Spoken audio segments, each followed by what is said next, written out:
رسول الله وعلى آله وأصحابه وسلم ثم ما بعد السلام عليكم ورحمة الله وبركاته. وعليكم السلام ورحمة الله. I can hear the intimidating introduction by our elder brother. It has already taken me away. But don't mind the introduction. Just expect to get a little from myself.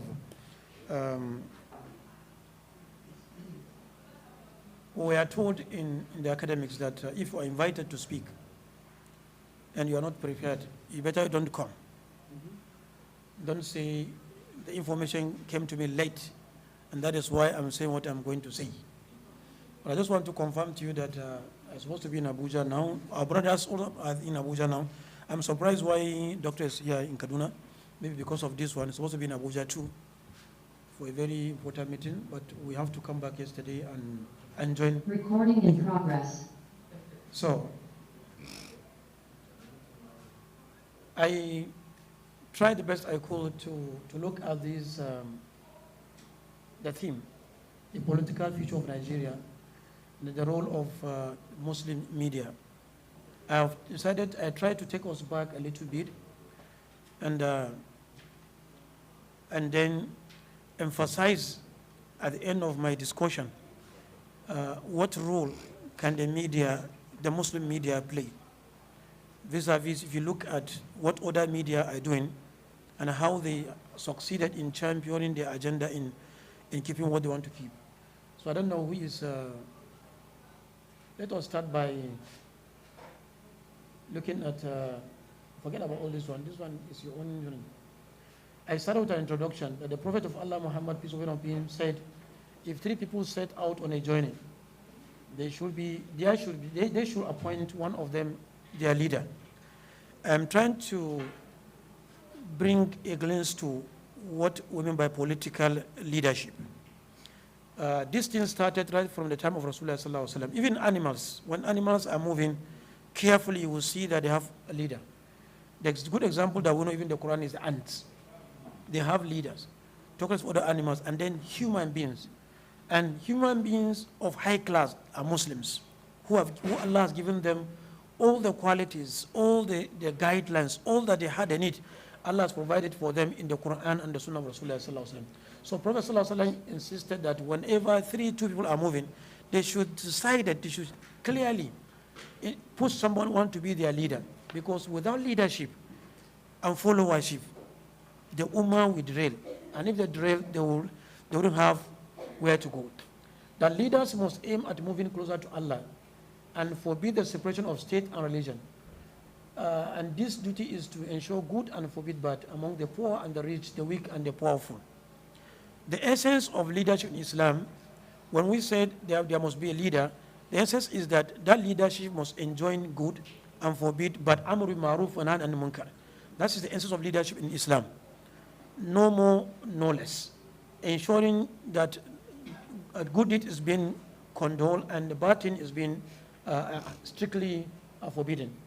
And this duty is to ensure among the poor and the rich. In leadership, you must ensure that both the poor and the rich are treated equally. We don't emphasize that. You can remember that this was Rasulullah sallallahu alaihi wasallam, where he said, if Nana Fatima was caught stealing, or she stole and she was caught, he said the rule of Allah subhanahu wa ta'ala will definitely descend on what? On her. Meaning her hands will be caught. Not because she's son of Rasulullah sallallahu alaihi wasallam, or the daughter of Rasulullah sallallahu alaihi wasallam will be left because she's come from a higher class. So the leadership of Islam did not separate between the weak and the poor in terms of its judgments. Then I went further to say it was clearly stated by Ibn Taymiyyah that 6 years of an unjust imam are better than one night without a sultan of a leader. Ibn Taymiyyah insisted, and other scholars, even like Ghazali, also insisted that you can live in the hands of what do I call it? In the hands of unjust leader, a tyrant leader. You can live in the hands of a tyrant leader. Because when Ummah lives without leadership, then you can see the consequences. you can observe that that ummah will be in chaos, in confusion, they would derail, there wouldn't be a state. And that is why Ibn Taymiyyah insisted that even if that leader is a terror, an arrogant leader, unjust leader, he is better than for ummah to live for a day without leadership. Therefore, leadership is very important and crucial. And in the current situation, leaders emerge in most cases through politics. In the world today, whether we like it or not, from all that I said from the beginning to the end, I'm trying to come down to what is called politics. Our leadership today emerged through politicking today. Although you can talk about territorial, dictatorial, and what have you said, but the most standard and acceptable in the whole world, the majority, talks about politicking and leadership. And I therefore try the best I could do to put it into two. The policy with two contradicting perspectives.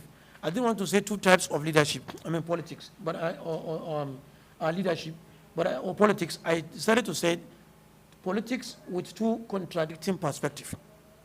Meaning that we have Islamic perspective of leadership or politics, and then we have democratic or whatever the modern you call it. I don't want to say modern, that's why I say democratic perspective.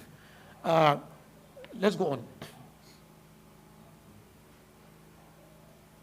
Now, Islamic perspective has the belief that all powers, that is why I say contradicting, okay? Because they are all politics, but that of Islam has something peculiar. They believe that all powers, including political authority, belongs to Allah alone.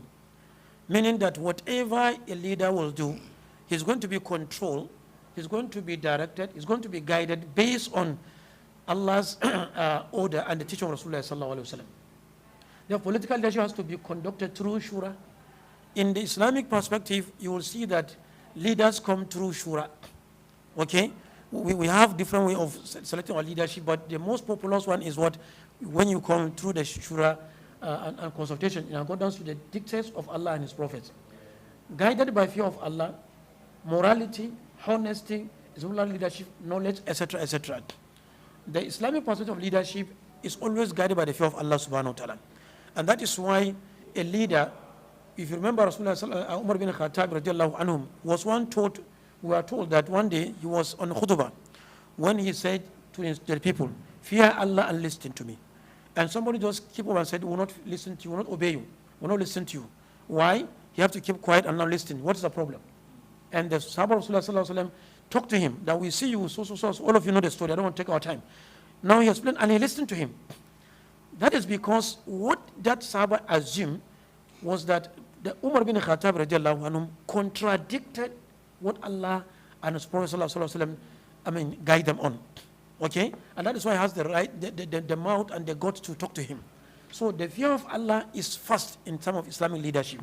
If there's no fear of Allah, then we don't put it as Islamic leadership. Then we have morality. Even if you talk about fear of Allah, there are things that you have to do it according to the teaching of Allah subhanahu wa ta'ala. You have to be honest, you have to be, you have to be exemplary in your leadership. In Christianity and other religions, they will tell you, do what I said, not what I am doing. This has contradict Islam. In Islam, is you do what is right.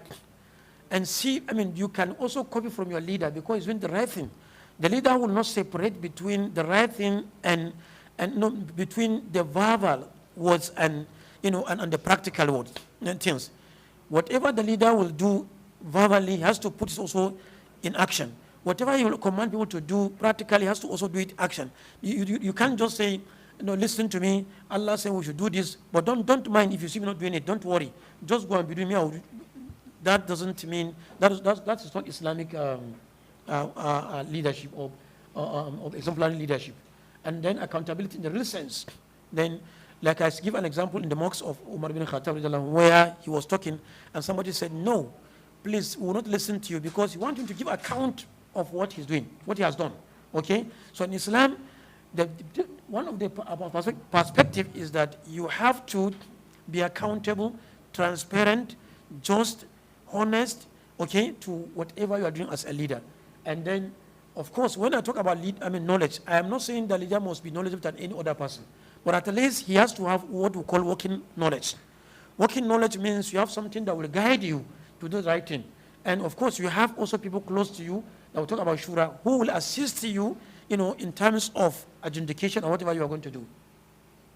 So, but in democracy, and from their perspective, what they call the modern leadership today, powers belong to the people. That's the beginning of the problem, that power belongs to who? To the people. So when people are going to select leaders, whether they are drunkards, they are immoral, they are whatever, as much as they are plenty, they are many, they are in number, they can bring anybody, whatever they decide, whatever they think, that is it. So they say democracy is it's a game of numbers. So when you have the more populous people, you outnumber, you can decide and select whoever you want to select, and nobody will question that, because that is what the ballot paper says. Just like we are doing in Nigeria today. You can see the issue is about your number. If you have if you are more than any other person, then you can take it. Whether whoever you are, nobody cares about who you are, how you come about it. Nobody cares about that. The issue is just that the people that elect you are more than those that reject you. And like I said, your number is your strength. Financing is seriously important. In democracy, you have to find, you can see now even what is happening today. We have good people, committed people, people that fear Allah subhanahu wa ta'ala, people that knows it, but they cannot contest. They cannot even come out and contest. Even if they come out to contest, they will not even go anywhere. Right from primary elections, they will be sent off, they will be sent away. Because in those that we even elect people in primary elections, those people that, look at what happens in Abuja recently during these elections of the political elections, parties election, primaries, both in all the parties, particularly the PDP and the APC. You will see how people are not talking about naira, they're talking about dollars. People have gone to collect dollars and come back. And nobody care about the morality. Nobody care about the capability, the competency of the person that is contesting. Okay, what is there is just who pays the high bid, who gives the higher amount of money. That's what is the issue. So financing in democracy is always very, very important to determine who is going to be the leader. And you can even see now, even the Nigeria context, how much we are spending in election, we spend in the lower and the higher chamber, how much we spend in the states, and what have you. So if you don't have money, your democracy may be shriveling, will not be strengthened. The morality doesn't count in real sense in democracy. The morality, what's morality? They don't care about it. You can hear that somebody stole billions of naira and you'll be allowed to, to contest, okay? You can find somebody, people knows him, even the gay can come out and contest. He has the right to contest. Nobody says you don't contest. Even though your constitution may say this or that, but to even implement the constitution is a problem, because people believe in the rights of human rights. They believe in this and that is so morality doesn't count in terms of the democratic setting, political. Then the next one is corruption flourish. You can see that even in the developed countries where they're thinking they fight corruption, in terms of this kind of democracy, you find out that corruption flourished, corruption spread easily. People live and die in corruption, particularly in the developed countries like Nigeria. So, but in Islamic perspective, you have to be accountable with your wealth, accountable with wealth, accountable to Allah subhanahu wa ta'ala, and accountable to the people. Now, so now I want us to look at, after the brief introduction, I want us to look at the political situation in Nigeria before Nigeria. I know this is going to be some kind of, I said, political situation in Nigeria before Nigeria. So before 1914, I think it's 1914, I don't know whether it's correct, those of you who read history, the amalgamation of Nigeria. When Nigeria was amalgamated before the arrival of the invaders, I always call them invaders, the colonialists. There exists a political system led by Sheikh Usman bin Fodio and his students or followers. All of us agree that before the coming of the invaders, the colonial masters, there was a system in Nigeria. If I say Nigeria, I mean including part of Niger, part of Cameroon, part of Benin Republic, and other part of it that were controlled by Usman bin Fodio, okay? And then, of course, from the north to Sokoto down to maybe part of Kogi, and then Gombe, we are all under the umbrella of the Sheikh Usman bin Fodio. So, before the invaders invade the country, there was a system, and that system was a political, because of the Islamic perspective of leadership. Because when you're talking about Islamic leadership, people will be telling you, you want to bring a new thing. That is why I decided to bring this, because we should know that we have a system before. We have a system of education, a political system. We have, different kind of system before the coming of the whites, the invaders into Nigeria. Okay, the practical example in Islamic leadership that was practiced at that time, not during Rasulullah sallallahu alaihi wasallam. I am talking about here in Nigeria, under the Osman bin Fodio and his students. There was fear of Allah that symbolizes the way of life of people. You find out all of them have the fear of Allah subhanahu wa ta'ala that you can even see practical in the way they do things. Okay? Life was viewed as sacrosanct. People were protected. Life were protected. In fact, I forgot the name of this. Our elder brother will tell us, the one of these British man that wrote a book. I forgot. I was looking for the book before I came. I couldn't get it. I don't know his name. I forgot his name. That was telling us that a woman could live from Borno or Sokoto down to Plateau and travel very long distance without fear, an iota of fear. Not that somebody will, no, having the iota of fear that somebody will, harass her. You understand? Because the state was kept peacefully, protected, and ensured that only Islam reigns. So life was viewed as sacrosanct, and not like we are seeing today. Morality was at high level. Women and men were being protected. Everybody knows his boundaries. Okay? You cannot find alcoholism, you cannot find armed robbery, you cannot, all these things were at the minimum protected. Okay? Now, so justice and tranquility flourished during the time of that system.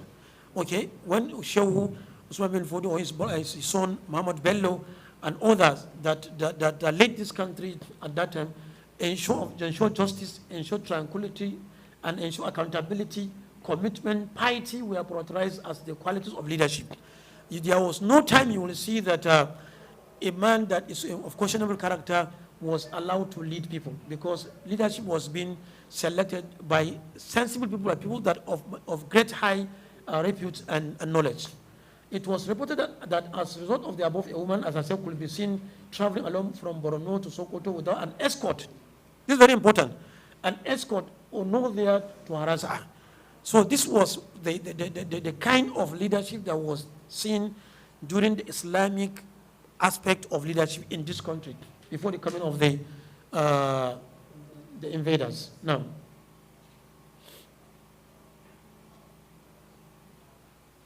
so the role of invaders, when they came to this country, the first thing they did was to, I don't know, some of you that went to IVC in Gombe, is it Gombe or Bauchi IVC? That is in Gombe IVC. We went to a village called Imburumi. Imburumi. You will see the graveyard of Atahiru the First. We went there. I can't remember whether it's Bauchi IVC or Gombe. I think it's Gombe IVC. Yes, I think it's Gombe. Bauchi, but the village is close to Yobe, bounded with Bauchi, Gombe, Yobe, okay, in Burumi. You will see that the destruction of political system began with the arrival of the invaders.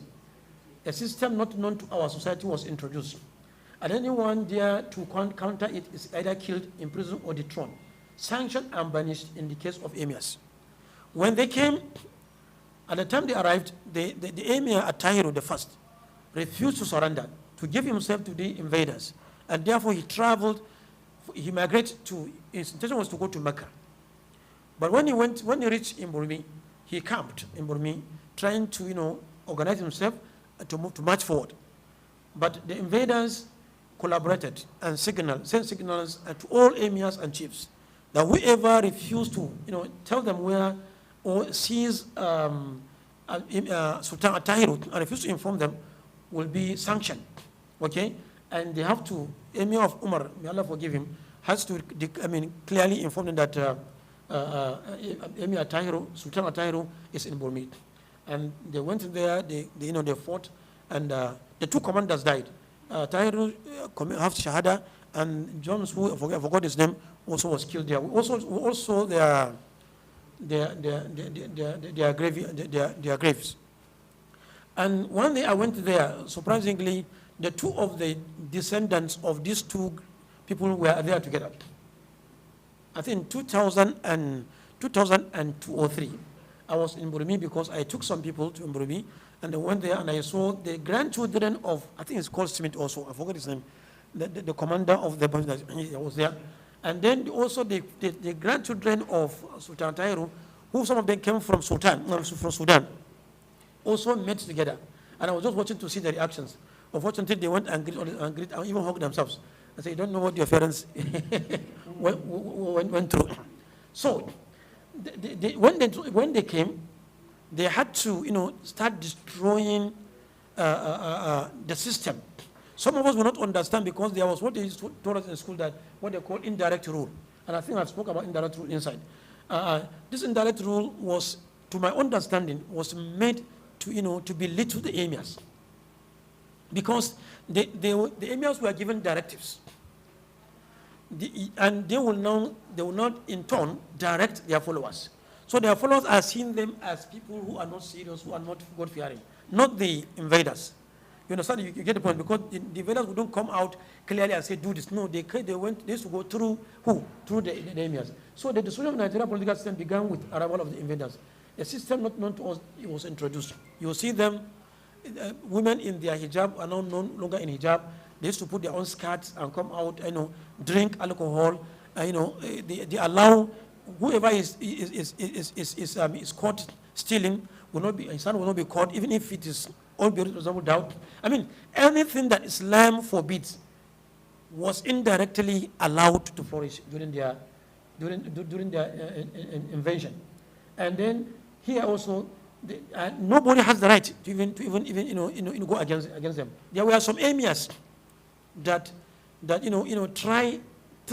try a little to go against their rules and regulations, and they were dethroned and even banished. Before, if not for our brother now,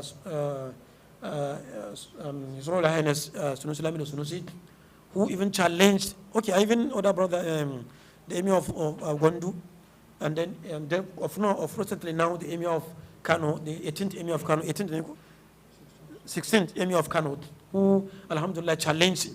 If not, the history is that when you are dethroned, you are being banished in another state, and you don't even have the right to even go back to your state again. That's what the emirs were doing before independence. And even after independence, we copy them and continue to do that. But Alhamdulillah, he has changed the system. So you can be sanctioned, you can be banished, you can be removed, you can be killed. You can see Sarki Alu, Sarki, what do you call this one? Nagwamatsi, and other emirs that were taken to Kogi, were taken to Lokoja. They were banished, they were kept there. They don't even have to see anybody. That's where they stay and die. So whoever comes with any ideology that is not what they brought will be sanctioned. Insecurity, immorality, lack of commitment and sacrifice for religious activities was encouraged. Islamic knowledge was brought to the background. You can see today, I even said it last week somewhere in Jos. People, when you go to Medina and study Sharia, you have your degree and master's and PhD. When you come back to Nigeria, who will employ you? It's not a PhD. You study Tawheed, you study Islamic whatever, and you come back to Nigeria, who will employ you?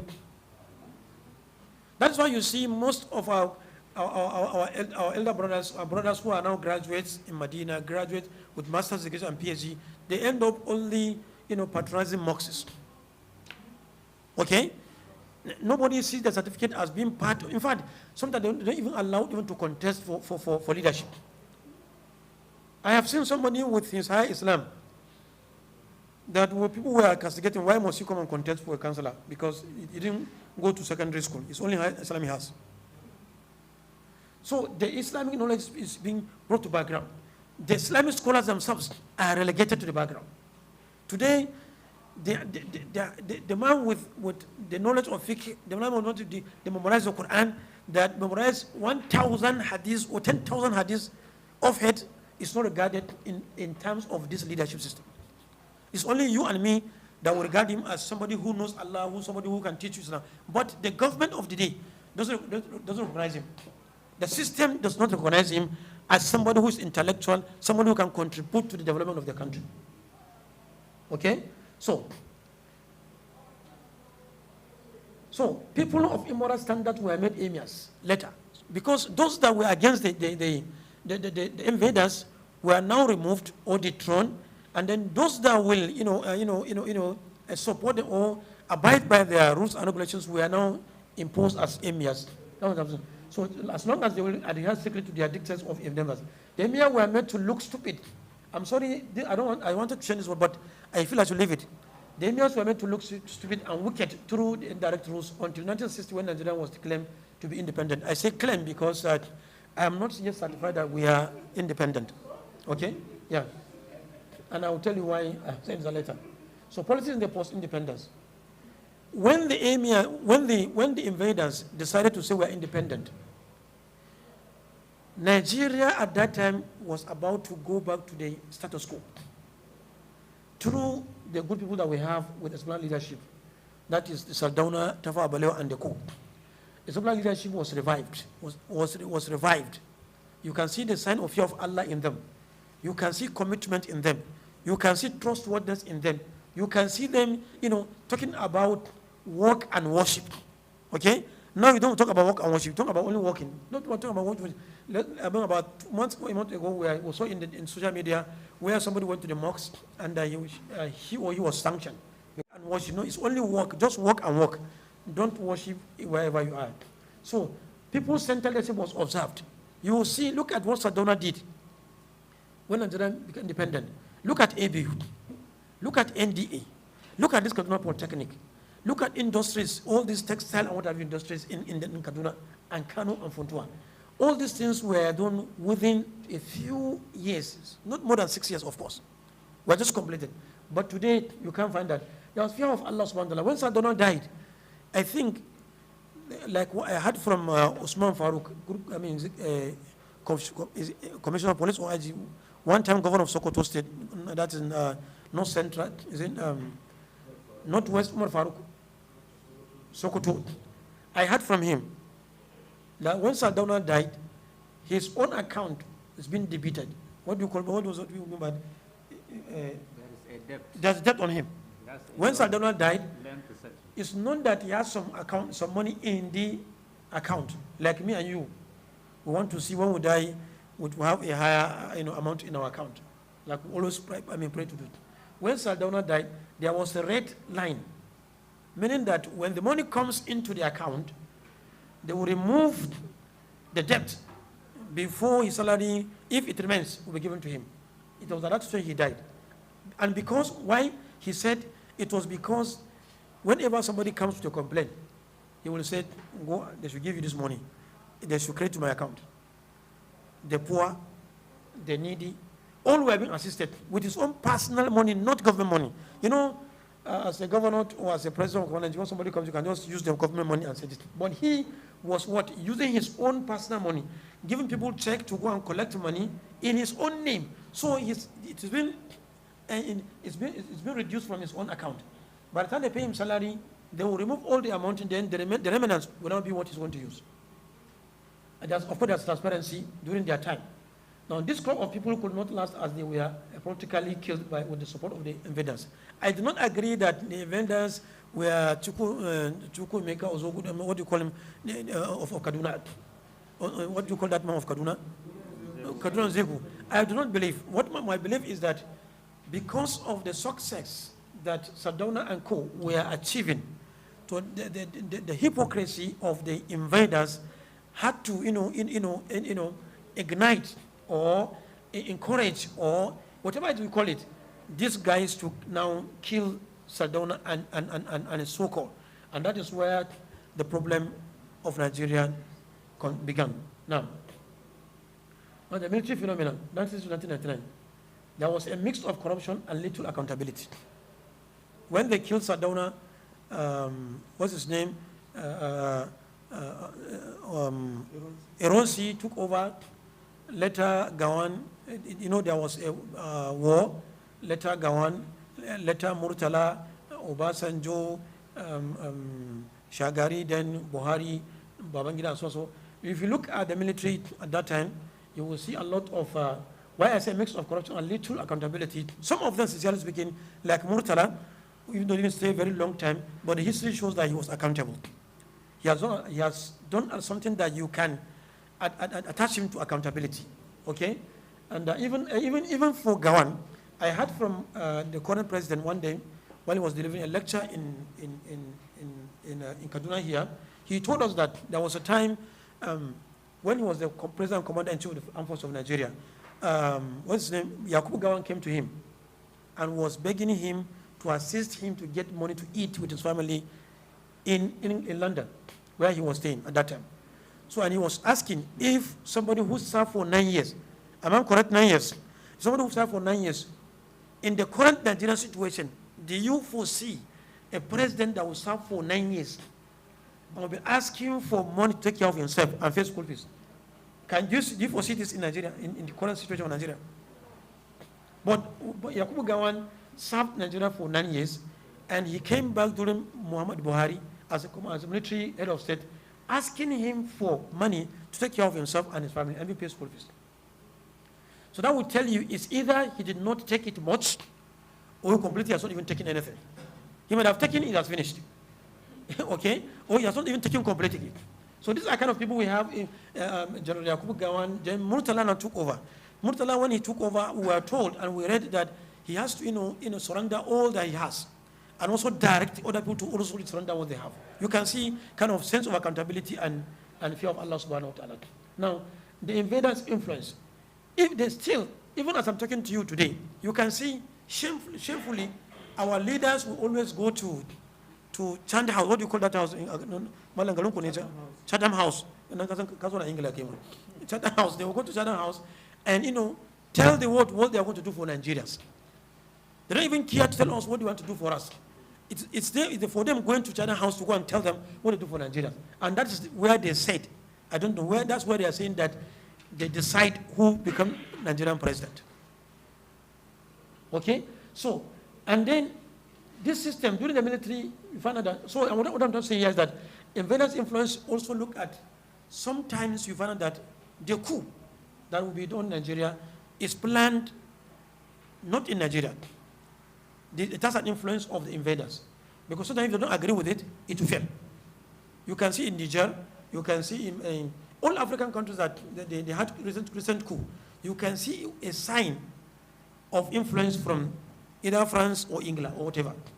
Okay? So they are sort of lack focus and direction. Throughout their leadership, there was a little of lack of focus and lack of direction. And then centered patriotism, there was no patriotism among those that lead this country, the military. I don't want to take our time to, all of us know what has happened, how the military divert our resources, how they become rich, to an extent that in Nigeria, recently, not more than half a year, the governor of Kaduna State went to Abuja, and he met the president and commander-in-chief, Muhammad Buhari, complained to him about the security of Kaduna State. Now, the president was insisting that the military have the power, the strength, to deal with the security threat. That is what do you call them? The Boko Haram, the kidnappers and what have you. You understand? But the governor of Kaduna State was insisting to say, Your Excellency, during your time that you were military officers, you joined the military because you want to sacrifice for the country. You have the country at heart. You are patriotic. You give your time and yourself for the country to survive. Many of you died. But at one time in Nigeria, military becomes lucrative for people. It's only when you become an officer that you can become a governor. Military, we are governors, we are ministers, we are this and that in Nigeria. You remember that time? And you can see all people are rushing to become to join the military. NDA become very expensive, become very complicated, competitive. You have to be the son of this and that before you go to NDA. Now, these were people that are now generals and what have you in this country today. They joined to become governor and ministers. Now, democracy arrived in Nigeria. There is no way for them to become governors, no way for them to become ministers. They have to now remain as military and serve. how do you think these people will sacrifice their time, their life for Nigeria? That is why you see them, they are enjoying themselves, they don't want to be killed in the field. So that's his argument, okay? So you can see the 1999 return to democracy. After all those mess, now we came back to say we want to come back to democracy. Babangida phenomenon. Leadership recruitment and selecting leadership becomes a problem because we had one from prison to Asurok. Did I mention my name? All of us know that it is in Nigeria that somebody committed an offense. An offense that was adjudicated and was proved beyond reasonable doubt, even though it's a military tribunal. But it was sanctioned to death. Later he was forgiven and made it life imprisonment. It was that person that committed that, what do you call it in the treason. And was in the prison. He doesn't even know the situation of the country because his own thinking always, how can he survive? Somebody went and brought him out of the prison and make him the president and commander-in-chief for Nigeria. And from there, all our military officers were retired. That's the beginning. Even this problem we are facing today, lack of competency, capacity to deal with the bandits, to deal with Boko Haram, do all insecurity, it was because most of our qualified, competent, able military officers were retired. It's just a declaration that whoever serve any political office should do what? Retired. And most of them were retired. So somebody from the prison was taken to Asurok as a leader. It's another problem. And then corruption at the peak. Today, during that period, more than 16 billion US dollars, 16 billion dollars was removed in Nigerian comfort for the purpose of electricity. No single wire, no single item was purchased with that money. 16 billion. Sorry, is it billion dollars. So you can see corruption at the high level. Then tribalism, ethnicity. Democracy now turned because at the beginning, that's why I say Babangida phenomenon. When Obasanjo was brought to power, he was brought to power because of what has happened between Abiola and King Gibe. So Abiola was brought so that they will see it like a repay of what he has done to them. Unfortunately, that does not stop the crisis of tribalism in Nigeria. If you go to Nigeria, the Igbo are crying, Yoruba are crying, the Hausa are crying. If you come to the Hausa community, they will tell there's minority and the majority. I mean, this has continued to triumph in Nigeria. And of course, bad governance, we don't need to say about this. You can see it, how it is. Even today, as I'm talking to you, you'll see where this country is heading to. I was going to Abuja yesterday. I was coming from Abuja yesterday. And I look at the road from Abuja to Kaduna. And this is our own brother. I am proud to say I am one of those that encouraged Muhammadu Buhari, the president and commander, to contest. I went to Dubai and Wadanas. I will not forget that day. And you remember those of you that were in Sokoto during the Muharram celebration. I was one that brought Muhammadu Buhari to Sokoto. But today, I am disturbed that even Abuja, Kaduna road could not be completed. Very, very, very, very, very unfortunate. And you will see what Gudaje was saying this morning. Somebody, Gudaje Kazore, you hear what he was saying about how many trillion of US dollars, Nigerian money, that was kept out of the Nigerian government. This is what is happening in this government now. That we are talking so that those that are close to our president and commander, our beloved president, should talk to him. That this issue need to be addressed. It's a very, very, disheartening issue. So there is issue of bad governance, issue of immorality. People's way of life has been destroyed. People just want to get it now. You can see it, WAEC. I was here in Polytechnic when somebody said, you people are not addressing the issue. You bring people that are not, they are not good to admission. Give the admission. I say, look, it's not our issue. Today, it's issue of exams. I give you an example of my own brother. I have a younger brother who refused to school. He refused to school. But after persuasion, begging him, he now started, reluctantly he went to school. And he came out after a year with non-credit. I said, non-credit? How? I can't accept the non-credit. So let's go back to your school. We went to the school, the brother said, he wrote his exam. And I said, you agree that he has non-credit? I said, he has non-credit. Non-credit. Me, I have 6 credit. My brother has 9 credit. For all my readings and my writings. So this is how things have become deteriorated. Like I said now, somebody with 9 credit, now he applied for admission, and you say you should not give him admission. And he wrote JAM, and JAM say he got 180, 160, 170, 180. And you say you should not give him admission. Why would you not give him admission? All the parameters that are used to give admissions, he had it. He got it. So our own is to give him the admission. And JAM says no more post-JAM examination. Post-UME examination. Therefore, they are now qualifying that the WAEC at the Magic Center and the JAM exams, the moment somebody got what you want, you have to give an admission. So it's not a problem. So there are people, the morality, the good life has been destroyed completely. And that is why we want to now talk about the media. So the role of the Muslim media. Islam, not like Western world, has defined all aspects of life, including politics, society, and economy as part of a coherent worldview. While the Western world view human beings as an experimental tool and experiment only. Okay, so Islam has given us, we have a way of life. That's just the issue. We have a way of life as far as Muslim is concerned. Islam believes that the basic premise of Islam revolves around the spirit of Allah as a sole authority, claiming the right to be obeyed in all the spheres of life. If we are talking about politics, we have politics in Islam. We have way of governance in Islam. We have leadership in Islam.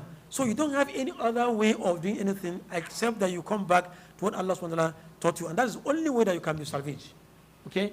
Therefore, media has a great role to play in the future of this country because they are platforms through which communication are passed from one person to another and from one place to another. Now, all that I have to discuss completely, just a BS story. The big issue is we must understand the great role of media. Everything, even during Babangida era, that made him to hand over the leadership to Obasanjo, even when Obasanjo was in the prison, it was because of the influence of the media. It was because of the influence of the media. Fortunately, or fortunately for us, our brothers even in the West, those that own the media are not the Muslims. In the North, completely zero. The media we have is the government media, being regulated by NBC, whatever you call them. But they have their own media that they can say anything they want to say, insult anybody who wants to insult, threaten whoever they want to threaten without any cause for alarm. So they control the media. When you read, you hear from them. When you want to see, you see from them. You don't have any other thing to support your claim. And that is why most of the leaders that come from the northern Nigeria, you will see them acting negatively. You'll be surprised and wonder what's happened to them. It's because they have been influenced by the Western media, and you here don't have any media to counter their own system. Now, so this one we also I know our elder brother Dr. Balak told you that you have traditional media, which we all know, the print media, which we all know, the electronic media, and the social media. Particularly this number 4 is the one I want to just say something on. Because the social media, as we were just coming, I was talking with the Rejoinder. Some of you have seen it. Yes. Rejoinder. Now, and you can see about a month ago, this is after a month, one small boy from Jigawa and the wife of the president. Now, there is no barrier or border in terms of social media. Everybody speaks what you want to say, what you want to say. And now the non-Muslims and people that are not you are using this social media to threaten your own leaders, to threaten your your existence. And that is why you will see you are sitting here, you'll be surprised why things are being done the way they are done. You don't even you are not without your input. Now,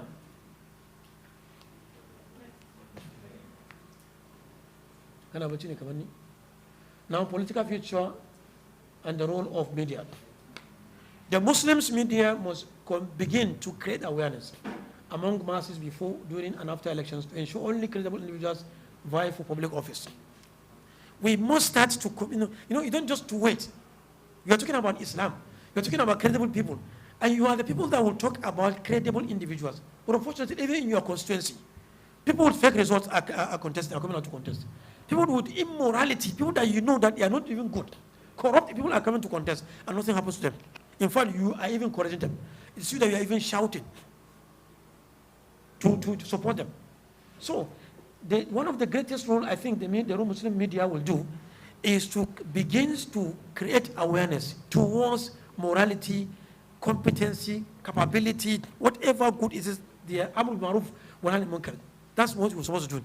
Using your social media, using your traditional media, using your print media, whatever media you will use to encourage people to respect, to adhere, to enjoy, and to accept morality.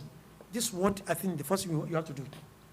Then set better agenda that will promote decency in selection of leaders, morality, accountability, and good governance, fear of Allah, and self-service. You see, sometimes our brother here will let us know.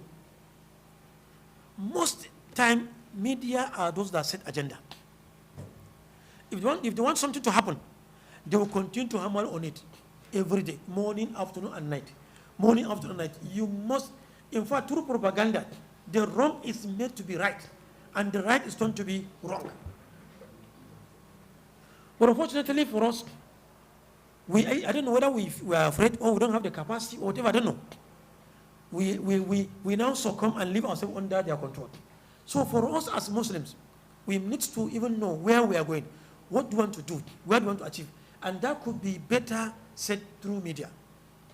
When we insist, we always, when I say propaganda, I'm talking about lying, but I'm talking about continuous discussion, continuous emphasis, continuous discussion on that until even those that are against it come to understand the truth, the goodness in what you are talking about. So that's one of the I'm taking.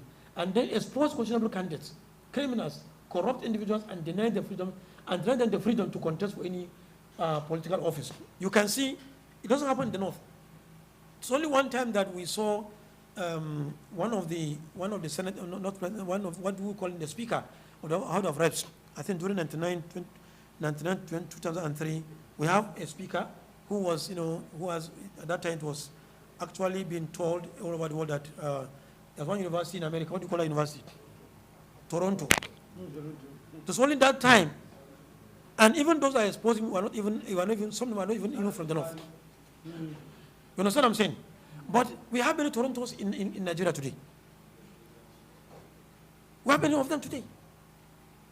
They don't have the capacity. If you just be watching at the National Assembly, you will see our people, they will go and be sleeping. They don't even deliberate. Now, one of the gubernatorial candidates was contesting. While he was contesting, he was asked to come. We, as councilman ulama, we invite them, and he was saying he was the only one in Kaduna. It's surprising that that provide how many Ibrahim? How many bills? More than close to about 30 something bills. But since 1999. Apart from Dr. Tafida, Secretary Tafida, no elected person in Kaduna State, House of Reps or Senate, that proposes, not that it's skeletal, that submitted one single bill Because you elect people that will go there and sleep. It's not the issue of English. Somebody says, I say, Gudaje Kazodi. Did he speak English? Gudaje. I don't know that. I don't know his full name. You know somebody called Gudaje from Jigawa? You heard him in the assembly. Did he speak in the beautiful English? It's not like somebody from Edo who speaks one English that nobody can understand. I don't know his name. Patrick. You know, Patrick speaks the language that you have to take your dictionary and look. You understand? But Gudaje will speak to you and speak to your understanding. And that is all. That's what we want. That's what we want. We're not talking about any grammar. We're talking about something that is going to be good representative of society. But we don't have it. So what we are saying is that you need to start having candidates among yourselves who are competent and qualified to represent you and represent the Ummah. And that can be done through the media. When your media come out to set an agenda, to educate, to enlighten people, to make people understand the importance of why you should have credible people to represent you. Otherwise, you will go there, he sleeps and come back after 4 years and nothing is achieved. And you should remember that somebody who wastes your 4 years, there's no way you can repay that 4 years again. There's no way you can repay what it is. When somebody comes and wastes your time, 8 years, nonsense, usually, you can't achieve it again. So we have to understand this and try to, protect our society from allowing incapable, incompetent people with capacity to represent us, either as governors or House of Assembly members, state or House of Reps or Senate. We have to do that. They encourage capacity, commitment, hard work, and sincerity of purpose leadership. Just 3 days ago, I was in Kuru, and we were discussing. One of the professors was saying, it is high time that we start having leadership course before somebody, as a criteria, before somebody contests for leadership. Because people don't even understand why, people can see your hands. People don't understand why you don't have qualifications and you are given leadership. It is when you become a leader that you start going for leadership training programs. You have already wasted your time. Time is of essence. Time is very important. So I think this is something that we need to sell, that people should start going to leadership training programs as a criteria before they are elected into office. Now, so change must begin with me, my family, my organization, and then Nigeria and the world at large. If you're talking about change, you're talking about good governance, you're talking about media, you have to start by yourself. We have to see ourselves doing the right thing. I've talked about capacity, competency, morality, commitment. What are we doing as an individual now? Because if you don't have that, you can't get what you don't have. So we have to, on our own, try to see ourselves doing the right thing. If you are given any position, there should be an impact by you. Can we see any stress of impact of what he has done? Of course, yes. Some of you have hold office. Can we see any impact of what you have done? Yes. So that's what I mean by the change must begin with us. Me, and then your family. Try the best you could do. That Amr Maruf should be seen in you and your family. And then your organization where you are, MSS. Now call me wherever you are. And then from the issue of funding. When I was attending my training in Al-Les Aspen Center for Governance, Marquette University in the United States of America, we were made to understand that we don't make funding as an issue. You don't make funding as an issue. The ideas, setting of agenda, and commitment to do something is the first important thing. When you're committed, you can get the funding easily. Let me give you an example. Even when I was A-Zone chairman, you will see that up till now, as Mulak, I have ways of raising funding without shouting. It's issue, I've been telling people that it's a 1 day to 2 day training. It cannot be exhausted here. But I don't want us to take issue of funding as, when there is commitment, a well-designed proposal and contacts, money is going to be easy.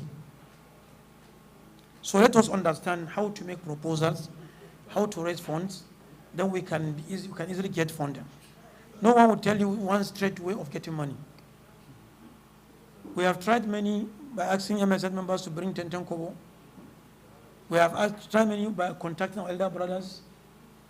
We have tried where people will say, okay, our promises and that. That does not suffice. You have to think beyond outside the box. And it's not good for me to talk about it here. So funding to me is not a problem. It's not an issue. When you have an articulated idea, you have an interesting idea, that issue funding will come as something very easy, inshallah. Yeah. Number two, the issue of, let me answer the also chairman, the issue of Muslim ticket, Muslim Christian ticket, Muslim pagan ticket, what have you. You see, there are two ways to this issue. Those people that talk about or kick against Muslim ticket were doing it for their own selfish interest. Let me give you an example. In Plateau State, are there Muslims in Plateau State? Yes. Are there Muslims in Plateau State? Can we say they're up to 40%? Or more than 40%? Nobody has ever asked questions. Why since 1999? No Muslims was given deputy governor. No Muslims were given SSG. No Muslims was given head of service. No Muslim was given a speaker of the House of Assembly. In fact, the only chief judge. In fact, they only have sometimes one or two commissioners. Even with their numbers in Kanam, in Wase and Just North and other minorities in Mongo and Savio. Nobody has ever brought this issue as an issue. When you go to Ekiti and Ondo, we have Muslims. But their governors and the deputy governor are Christians. Nobody have ever raised questions. As I'm talking to you now, in Oshun, where you have 85-90% Muslims, you have the governor and deputy Christians. Nobody has any questions. You understand what I'm saying? So the whole of Southwest, you have some states that don't even have Muslims as deputy. Now some people were targeting to be vice president. And they could not get it is because in politics, you don't sleep and somebody just give you position. You have to work, lobby, in politics and, transverse and canvas, adjudicate and whatever, before you scale through. For some people thought they can just sleep and they'll easily be given their position. And again, politics is calculation. It's calculation. I have to calculate, add 1 + 1, 2 + 2 to see where I'm going. Those that pick Muslims in the national context, let's say the APC. The APC man is from Lagos and Yoruba by tribe. He believes that in the northern Nigeria, the majority of them are Muslims. Whether you like it or not, even in America, United States of America, I always said it proudly that I was part of Barack Obama's campaign. And I knew the role played by the blacks and the Muslims. Because the name only Barack, Mubarak, Hussein has increased the love for Barack and make the Muslims even to vote for him. And the blacks also vote for Barack because there were a lot of blacks that were Republicans. They were Republican in part, but because of this, because of his color, they voted for him. So it's only in Nigeria. So maybe APC have seen that they will have majority Muslims in the northern Nigeria that will vote for Muslims and decided to put a Muslim. And by the way, in Nigeria, wherever you are, like somebody will ask questions. When you want to enter the plane, who amongst you has ever asked who is the pilot? I know maybe chairman has ever asked who is the pilot. Maybe it's a Hindu. You have gone to Hajj. You have traveled to other countries. All you want is to say that it's a pilot. And nobody is becoming a pilot unless he's qualified to first. So people do things that they feel they can succeed. Understand? And even in Kaduna State, Even in Kaduna State, when people were saying the Muslim ticket will not work, what happened? It has worked. We have seen peaceful Kaduna. We have seen a developed Kaduna. We have seen, a systematic governance in Kaduna State. So the issue is, there's no issue like whether you bring into religion. When people want to get their way, they also politic and bring issue of religion. And it's late for them. I think they're already late. INEC has already sealed. So we have a Muslim ticket in the national and Kaduna State Muslim ticket. That's why I refuse to talk about it, because I said we are already late in this discussion. Okay? We're already late in this discussion. We need to talk about future. Because currently, the contestants may not be your candidates. May not be those that you want. You only go and vote. And vote because the baki. You understand? Because some of them are not your interesting candidate. But because you want to vote and vote your conscience, you will select among them and vote somebody. So the issue of Muslim ticket is very, very critical, very, very important. I don't want to use this media to discuss about that, but all of us know. And the only thing I want to say, me, as Yusuf Arrigasiyyu, I pray that the Muslim ticket succeed. Not because of Muslim, not because they are Muslim, but so that the narrative will change. So that narrative will change. Already in Kaduna, it has already changed in Kaduna. It has already changed in Kaduna. In Nigeria, I want it to happen so that the narrative will change. So that nobody will be threatening you. Nobody will be telling you something that is not truth and telling you that is truth. Okay? So that's the issue. That's my viewpoint. You may say I'm in the government. Yes, I'm in the government. I enjoy the government and I like the government and I feel that could work better. But you have your own mind, you have your own opinion, you have your own thinking of doing what you want to do. Now, sister, talk about sister and political participation. You see, even here in the hall, I'm always sometimes being annoyed and touched. Even in MSS program, you see brothers are talking and sisters are keeping quiet. You don't want to participate. What is wrong in you participating, in contributing? If you look at the history of Islam, women have given a lot of contributions, better contributions even than the men, in terms of talking, saying their mind. We know what happens in the what do you call it? Udebiyah. It was a woman's advice. And she spoke wisely. But sometimes when you come to a gathering like this, you keep quiet, you don't want to speak, and people told you don't have the brain, don't have this. Whereas you have the better brain. We have the better brains amongst you. So even in the politicking, you can participate. Through, now you have social media. You can sit down in your house and make your points public and make your issues public. And people will read and understand what you are saying. And if there's any gathering, you can go there well articulated, well dressed, and speak your mind. And that is all. So we should not, think that we cannot contribute to make this society a better society. We have, and the women should come out clearly, apart from just voting. You have the right to come out and make your mind, your opinion here, public, so that people can copy from you and know that we have people like you who are very good and interested in Joseph. And the issue of also like an independence candidate here. You see, that's why, like I said earlier, I refuse to bring all this in my presentation, because to me, the issue the issue we're talking now, for this election, it has already gone. For this election, what is left for us is just to come and mobilize for voting. Everything has been closed. We have to plan for in 2000 and the last election, 19, when we were making presentation in Molak, I said we should start preparing for 2023. Somebody said, but it's too far. Politicians, by now, you see, they have already finished primary school. By now, some people have already talking about 2026 or whatever I call it. They don't know what until when it comes to 1 year. We should do it better than them.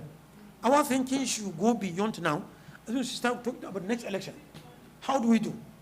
What do we do? Okay? And now that we don't have independent candidate, we have other ways of doing it. In Plateau, in Jos, I want to be practical. The House of Reps member now was in APC. He was denied access. When he contested, they refused him to become a candidate. He changed a party, PRP. In the PRP, they hijacked, and what do you call it? They snatched the something from him, and of course he went to court. So I'm talking to you, the current House of Reps representing just not. What have you done? The issue of mobilization is the most important thing. Sincerity of purpose, most important thing. We have to be sincere to ourselves. And that is why I'm telling people, you are all from the northern Nigeria. Wallahi al-azim. Not because I'm in government. Not because of what my brother said. Whether I'm in government or not in government, I will tell you.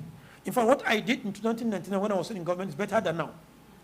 That we must come out and mobilize. Some people are not ashamed. They're not ashamed of themselves. I have presented a similar paper in Mulak, where I have shown, I don't know whether Ibrahim has it, where I would have said maybe in period of time we should come back and say and do it. You will see how people are talking about their own candidates. How people are harassing us, telling us that we are not going to win, we are going to fail. They will show the world that we are the minority. They will show the world that it cannot happen in Nigeria.